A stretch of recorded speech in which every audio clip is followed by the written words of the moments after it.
Welcome back, fellow armchair generals. This is Gamer 1745 here with my continuing playthrough of Hearts of Iron 3 with Black Ice 9.11.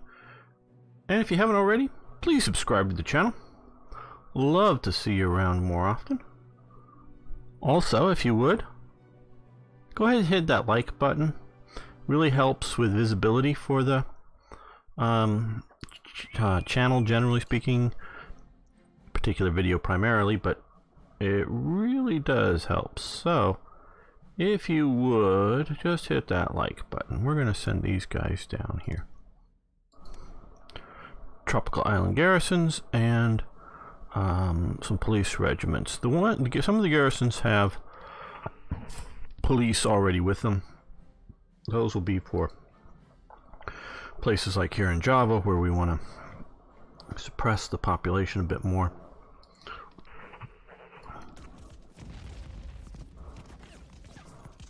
Others will be for like single islands and other places. Oh, we outmaneuvered them.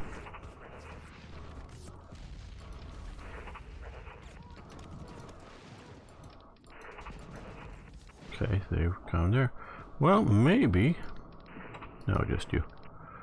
We have a clear path towards their new capital in Cape Town, or their other capital. That's right. I keep thinking difference between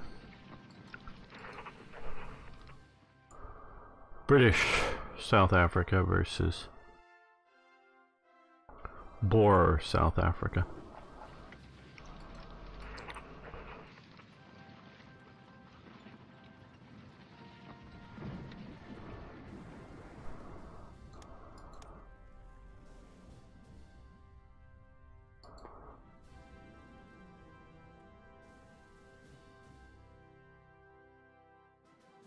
Yes, we control the Mediterranean and the Baltic.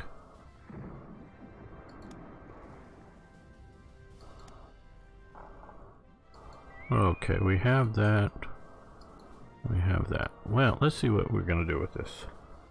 We're going to move the transport fleet over to here, and we're going to move the invasion fleet elements to there. So that way we can invade with a reasonably well escorted force. Okay. Those guys and this Ascari division. That should do a good invasion. And I think we'll come over here.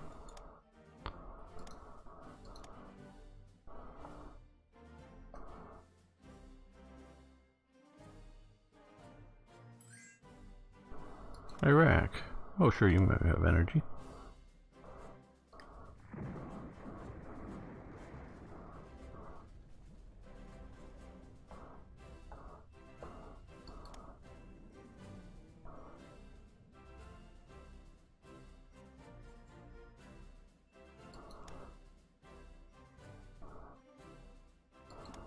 Okay, we've won here. Good, we were defending there.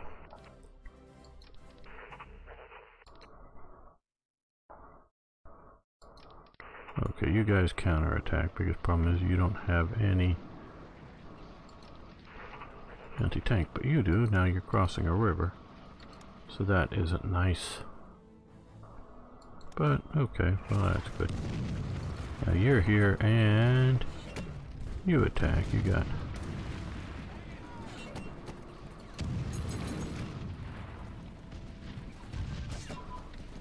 jet airframe speed has advanced. Very nice. We've deployed our first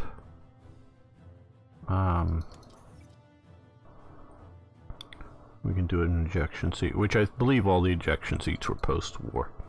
Not long post-war, but I think that was more of a post-war. Oh shit, how do we get out of this thing? I'm not sure. Ticket for that. Again, those of you new here or have forgotten, what I say now unless I'm reading something, I label as historical commentary, because I'm going off of what I remember or what I think, so it's commentary as opposed to historical fact. Again, when I'm making a mod or when I'm reading, whether my mod or somebody else's, obviously that can be taken as reasonably solid history, just so you know. So you know, I'm rather well informed on the topics. Yeah, we'll do that, but I'm sure I make mistakes. Sometimes people are good enough to point them out, and I do actually want people to point them out in the comment section below, so that I can learn from them, viewers can learn from them. I know a few regular and routine viewers don't watch my recent stuff. They're often watching a month or two's back, you know, but watching daily kind of thing. And they read all of the posts below, and there's normally not that many. But there's a lot of interesting topics that we cover, including corrections and further information. So they particularly like that. Anti-tank upgrade has advanced. Good. That's one. Okay, so there, and then we'll throw it over to that one. So we can see more soft attack, more hard attack. So yeah, good for those mixed support units, which are of some usefulness, but maybe not great usefulness. Oh, okay, we've gotten rid of an X-Craft. I didn't remember that name way back when I was thinking about it, talking about them, but yeah, I think X-Craft are cool. Midget submarines, I also I'm currently reading about the Pacific War for the current Japanese and the upcoming Japanese series. One currently in Hearts of Iron 4 as when I'm making this, and this is the next planned Hearts of Iron 3 series. And they talked about they said bombard from the midget submarines. Was it Sydney or Melbourne or oh, obviously it wasn't Canberra. Melbourne maybe, or Sydney. Probably I think it was Sydney. But I know there was a midget submarine attack. Bombard seemed like a little used the term in the book. It's just sort of a general history book. I know there was a midget submarine attack on the opening days of World War II, either the very first day or very shortly after that.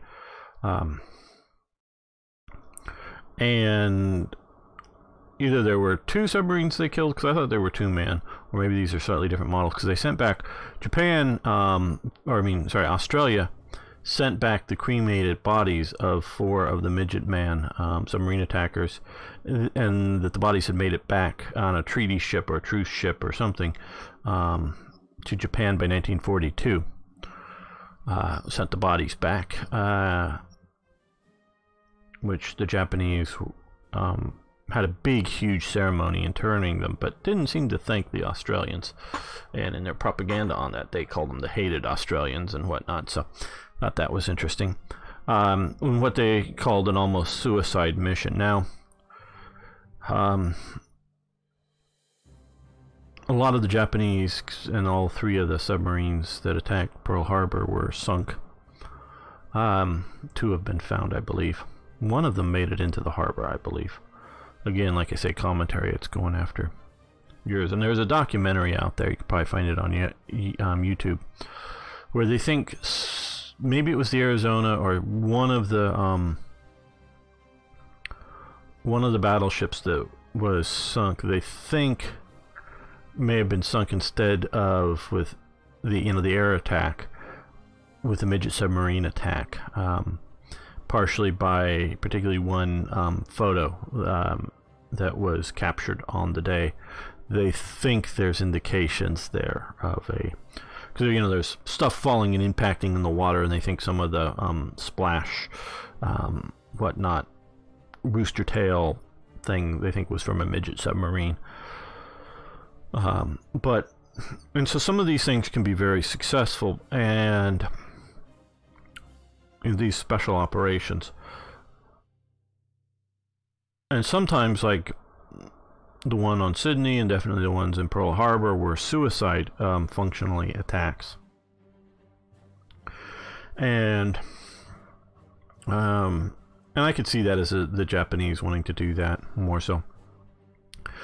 Now the Italian, and I don't really, quite honestly, and I just haven't looked it up yet, I know they had a midget submarine, and I don't really know what they did so much, but they did a lot of frogman sort of human torpedoes, and unlike some of the ones that the Germans and the Japanese were sort of using, these aren't human torpedoes that go in and sink a ship. They're just simply a torpedo that goes very slowly, so that a human can ride in or on them, however you want to talk about it. If you're going over, I don't know, 5 or 6 knots or miles an hour or something, basically you're going so fast that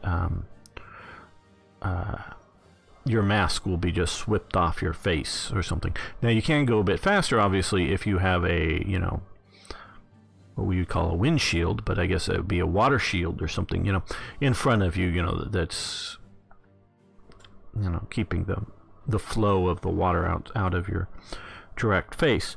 But still, even then, you want to go rather slowly, faster than maybe you would be swimming, but obviously you're not getting tired or as tired riding or in or on one of these things.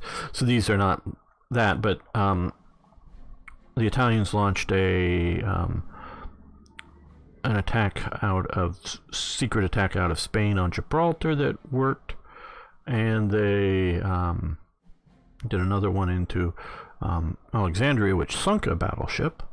Now it sunk at about 6 feet down, and so the deck was still well above the water, and so it was sitting there, and the Italians didn't know they sunk it, because the British just kept on pretending that it was working, because they didn't want the Italians to know that the main battleship in the area couldn't dash out at any moment to intercept the Italian fleet. Sort of a big bluff.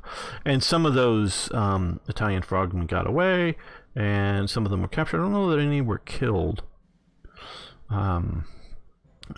And so these were dived, and some of the X-craft submarines, I think some got away. I think one got away. I just saw a movie recently that had everyone captured, but I don't know if I trust the movie. Because I thought one of the X-craft submarines disappeared on the way. They were being towed. And they were developed for a very specific task, which was to sink the Tirpitz, and as opposed to a general operation. For the Tirpitz, idea is that they needed to get in,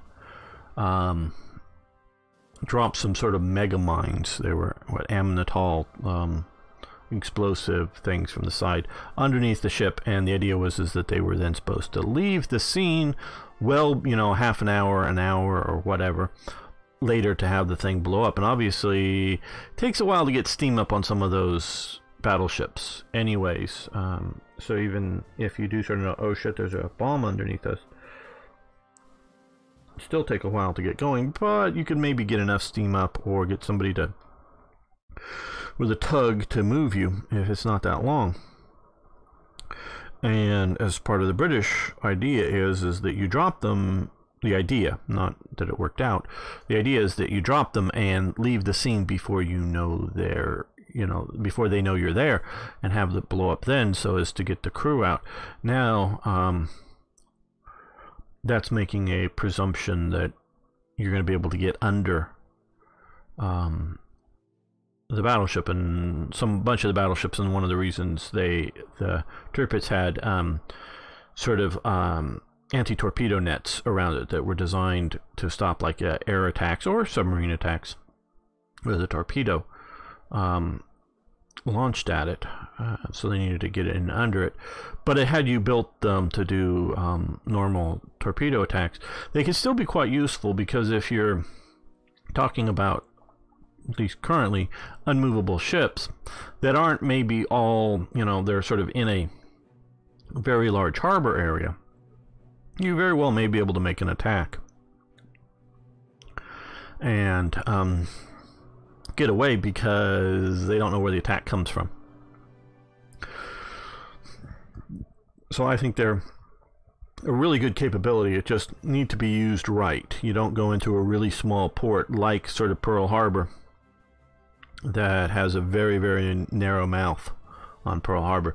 Pearl Harbor was strategically a very bad port.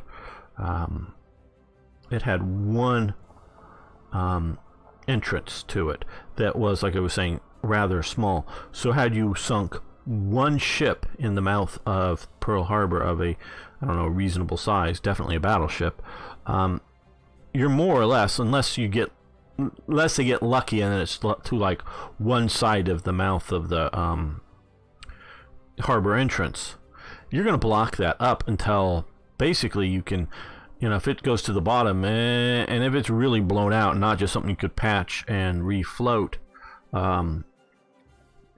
you're going to have a long, and possibly months long, scrapping mission before you can get ships in and out of a place like Pearl Harbor. So you can seal a fleet up in there if you, attack a ship as it's coming or going, as opposed to having either a much wider mouth that you're going to get 3 or 4 ships, in or out at a time comfortably, or have multiple ways in. So Pearl Harbor in that sense is really bad. In other senses it's great. It's a very well protected harbor, because there's only one small entrance, and it's reasonably large for holding a naval fleet, but not so large that midget submarines are going to be able to dance around and hide for a long time either. Oh, I think I have some submarines to deploy. Let's see. A bunch of fighters. Oh, yes, okay. Alright.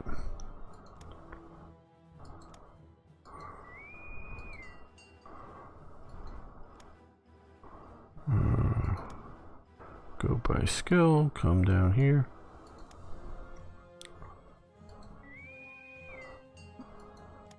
I don't know why they can't even get the AI to go. Look, sometimes it does it right, but look for, you're on a submarine, look for submarine killing trait X. And then give it to that guy. Okay.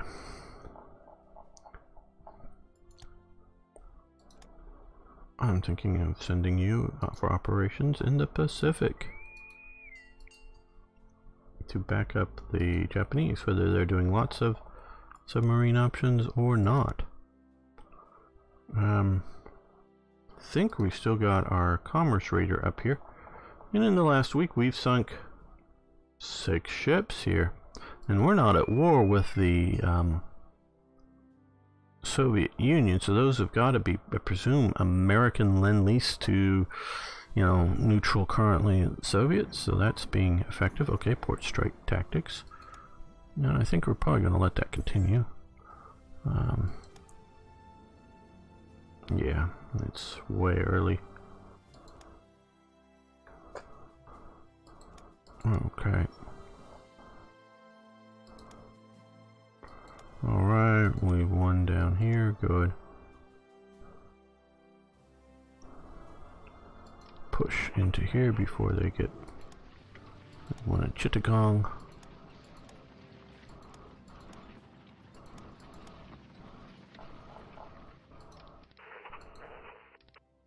Well, once you get there, you come to there.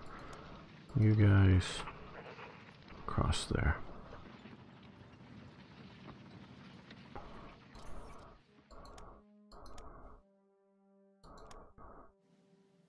I wonder how much of the Japanese trouble down here is really just them having too many forces in a theater.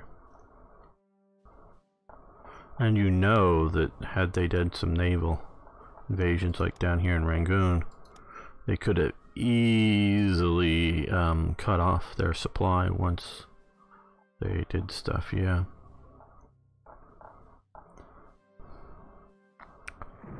With Hearts of Iron 4, because that's who I've never, to my knowledge, ever talked to a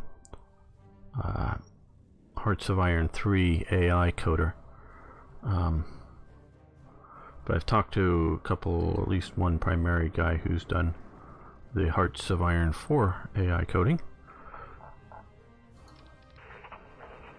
And you strike for the capital. Let's see if we can take out. You can come this way. One of the Hearts of Iron 4. A fair amount. You can go quite a bit, actually. I mean, not like many long hours of conversation or anything like that, but just the idea that I have talked. I'm talking purely in their public forums, you know, on that stuff again. So if you think I've been having phone conversations or something, no. But back and forth on some of the stuff, and some of it, you know, pre-release and whatever. They really believe in their AI strategy, that they're going to be able to build a dynamic AI to fight humans. And I've literally asked them, what makes you think that? What in your basically I get silence back on that. What, you know, what can you point to that shows the ability? And I really wasn't attacking and he may have thought I was, but the AI programmers, because trust me, I was praising them because they're doing things I can't even imagine doing. You know, programming the AI, and so I'm in awe of their ability to program it. And I look at might as well keep moving, because either we can leave via the port. You head up that way,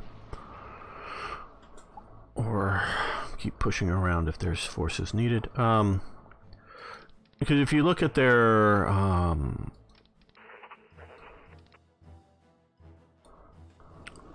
EU series, and you look at some of their other series, they can do all right with their military AIs, but they're moving around large single stacked units with generally, especially much more so than here, larger provinces.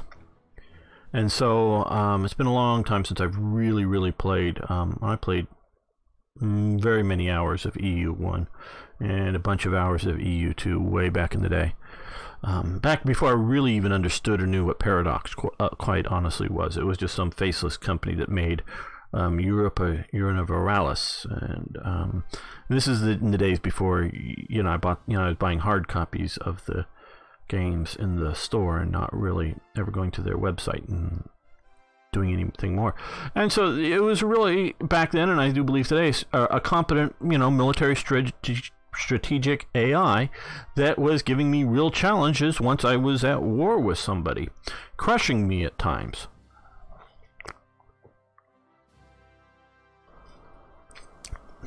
And they seem to have unit mixes pretty well balanced out, and they seem to have, like I say, you know, come in and destroy me pretty well balanced out. Okay.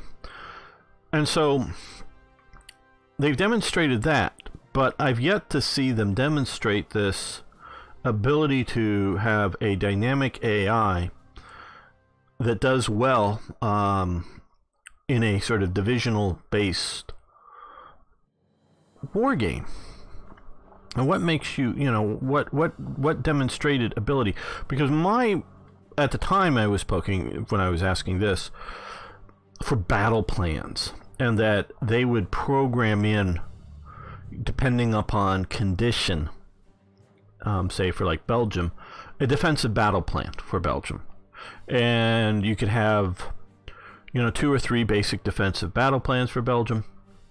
depending on, you know, who the threat who the threat axes were and whatever, and then open this up to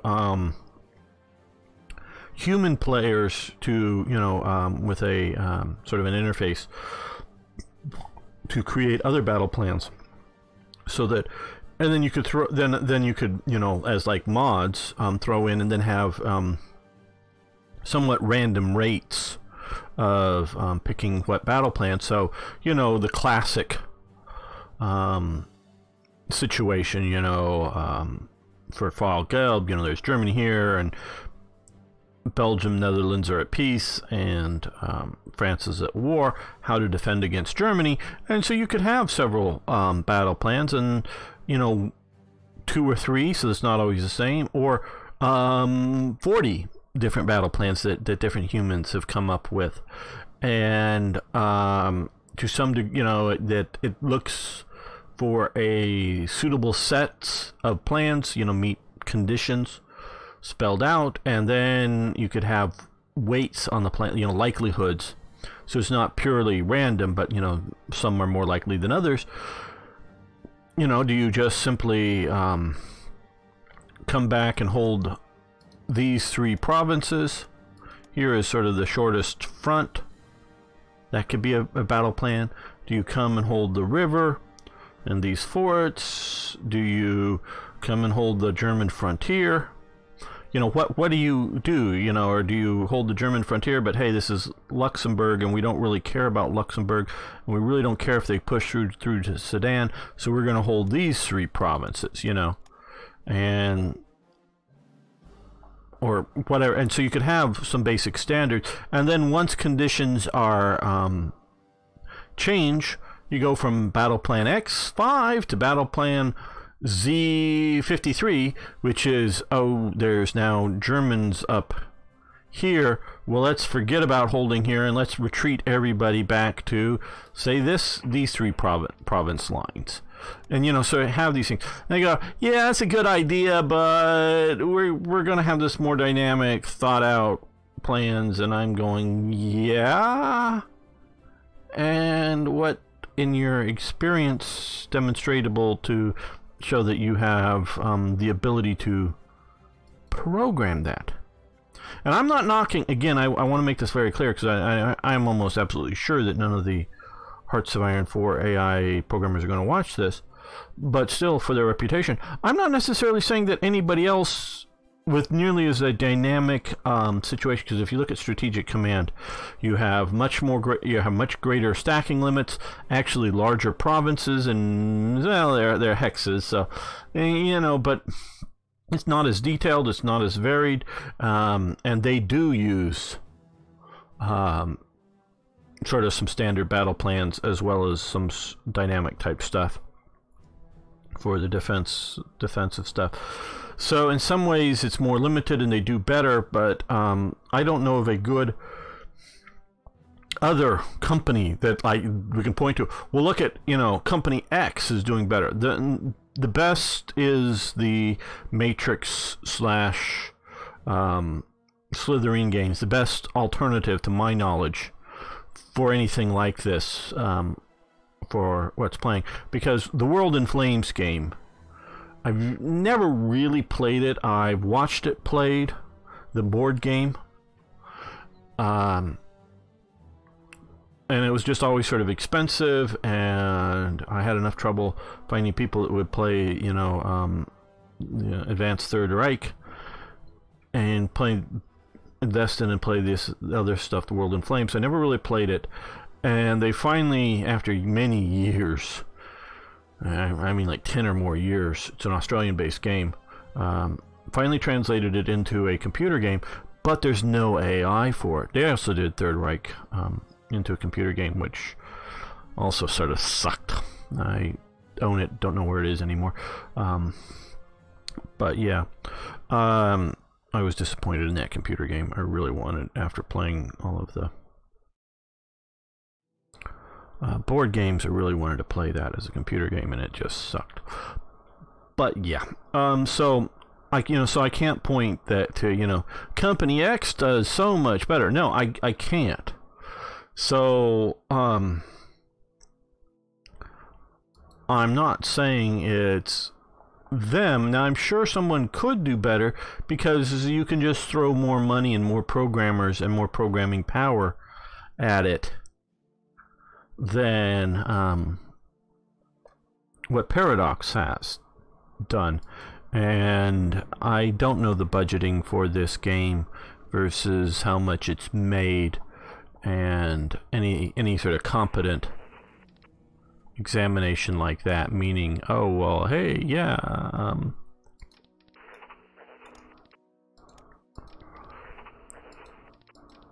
just the idea that, you know, I don't know what it would cost to do, and I don't know how much this game really makes in the sense of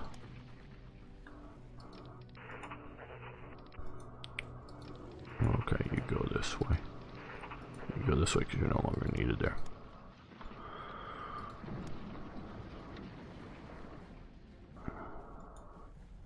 No, I don't want you there. And so I can't, you know, say that, oh, they could afford it. No, I don't know that they could. Because they've got their production team busy, and including AI programming. And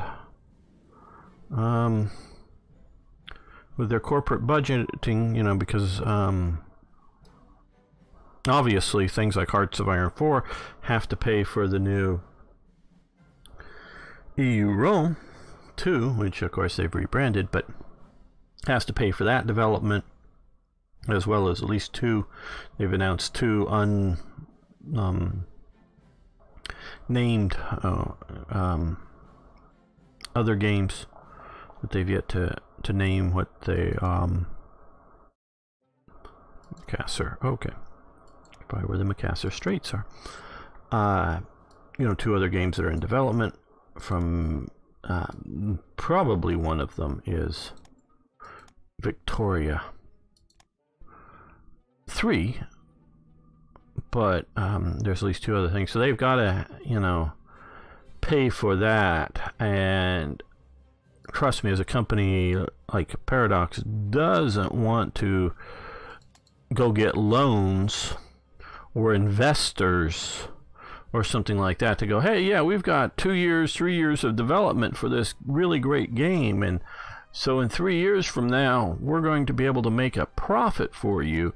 That gives, whether it's an investors or whether it's you know, specifically you know, someone who's going to own a hold it, I think we're going to use you. You just go there and then back to here. You know, own part of the company or own part of the game, you know, its profits or whatever. Or a bank who wants to, you know, just maybe not own the company or the game, but wants to be paid back. They then start putting conditions, and you know, we need to be paid back now. We need to, or, you know, it's been 2 years and you're not released. Release something. We want, you know, we want something released. And they very much maybe like, yeah, but it's not ready. We're almost. We need another 6-8 months. And if we put it out now, it's really going to suck. Oh, I mean, that's sort of what Paradox does anyway. But it's going to suck more than our normal suckiness of a game on release. So you don't really want to give up that control if you can help it. Trust me. And it's some very real issues there. And so it's so much better from Paradox's perspective to go, yeah, whether it's Stellaris, EU4, or you know, they also publish other people's productions, which they make money off of to some degree, like Surviving Mars or something, or the BattleTech game, which both of those I understand are developed by different studios. you know, they're making some money off of that. Obviously, they're publishing for somebody else, so I don't know anything about the financial arrangements. Because as long-term viewers know, because yeah, we're getting new people in. I am still in the beta for Hearts of Iron 4, but I don't know any inside information on any of this stuff. It's never brought up to a beta, so don't take anything that I'm saying as somehow have any special information that isn't just sort of out there. And some of this, like I say, is sort of surmised commentary. So I know that they, you know, so if an outside company is making the game, they're getting a lot of the money for sales of the game. And Paradox is getting a percentage of the sales too for publishing and promoting and handling a lot of that element, because you can have a, you know, like Steel Division. It's you know, I've seen like a group photo or something, you know, the developers of Steel Division game, again, an outside developed game. It's a pretty small crew to then go over and have all of the elements of a publisher is a whole nother staff element to where you can go, yeah, we'll turn it over to Paradox, while still keeping, shall we say, most likely, I'm going to guess here, entire creative control over what the game itself looks like and what's going on there. They just get to control, you know, or have marketing and some other elements to it. So yeah, so money that's coming in from Hearts of Iron 4 goes to the continuing team of Hearts of Iron 4 and their development, but also goes to these other things that are most likely years out. And so they, like, I get back to it, so they don't necessarily just, oh, they've got all this money to throw at 5 new highly regarded, well paid, because hey, they can go anywhere and get work as AI programmers. Yeah, that just isn't a thing, you know, that they can just sort of do. And then that those guys would all concentrate on Hearts of Iron 4 and not be, because I think they probably do have an open slot for an AI programmer, just because there's open slots at Paradox if you want to go work there and you have the right skill set. I don't want to work in Sweden. Combination of the two. Well, I do have skill sets for the modding for a couple of the jobs for Hearts of Iron 4 I could have applied for and maybe even got, but I don't want to live in Sweden. That's just I could deal with Scotland, but Sweden's just a bridge too far. So yeah, so you know, the AI, I don't, you know, what they're thinking, because it really still isn't that great. And on that note, I think we're going to end this episode. I want to thank you all for watching. Thanks for liking the videos. If you haven't already, please subscribe to the channel and post questions, comments, suggestions. Yeah, you can tell me to not ramble so much, but I try to find things to talk about as I play to be interesting, and sometimes I may not be interesting while rambling. See you next time for more Hearts of Iron.